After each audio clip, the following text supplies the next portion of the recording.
Hello guys, in this video I am going to show you how to reset the maximum speed in the Speedometer application.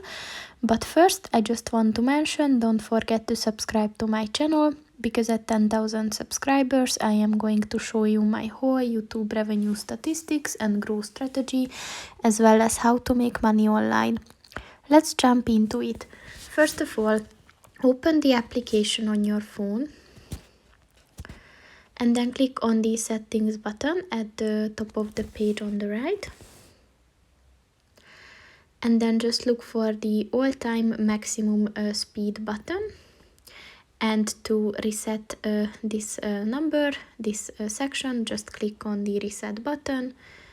And like all the information, the numbers will be set back to 0. So that's pretty much it for this video, guys. See you in the next one. Goodbye.